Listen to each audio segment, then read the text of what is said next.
Meg and Harry ate the dirt as Palace announced they booted out of King Charles's birthday party. King Charles III, who will turn 75 on November the 14th, may surprise Britons with his delightful move to celebrate his big day. Britain's king will mark his second birthday as monarch next month, and he's geared up to celebrate the occasion with his people.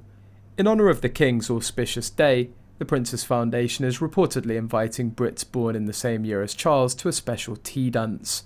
However, they must live near two of his beloved homes, Highgrove in Gloucestershire or Dumfries House in Scotland. People are encouraged to nominate those who've made a difference in their local community, and as long as they were also born in 1948, they'll be considered for an invite, along with a +1.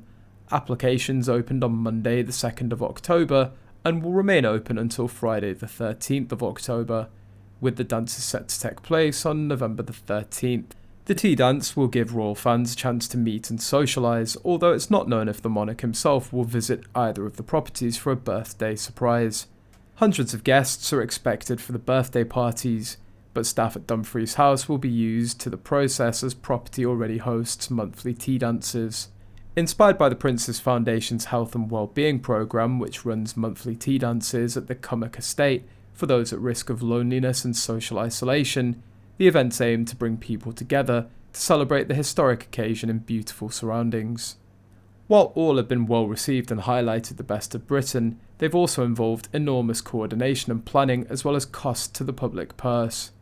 His Majesty is not given to fuss over such things as it is, but he's also acutely conscious that there have been many set-piece royal events of late, and his firm thinking is that events to mark his birthday will be minimal, a source said.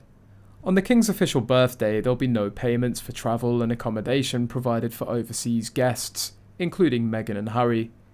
This was the polite way to inform the Sussexes that they're not invited to King Charles's party. It's highly unlikely that King Charles III wants the two grifters clucking up his 75th birthday, a royal insider has said. Have the Harkles forgotten what happened at his 70th birthday party? Meghan loudly professing she was bored, taking King Charles's gifts and sticking a tongue out at Queen Camilla. She also did this at the wedding with a shirt unbuttoned and a bra showing screams tack not cute on a late 30s, at the time working royal. In the meanwhile, Harry called the king's wife a villain who left bodies in the streets in a television interview, so Charles never wants him there. There's another reason why they're not welcome. If they were invited and attended, it would be closely managed and there'd be conflicts in scheduling with Prince William and Princess Catherine. Even Harry's likely going to just get the kind of polite but distant treatment that we all give to that relative that no one really likes, but who still shows up to family weddings and funerals. And besides Charles, it's unlikely most of the family, especially the Waleses, interact with Harry and the kids. There's just too much risk of untrue but salacious enough to promulgate stories about George, Charlotte or Louis end up out there.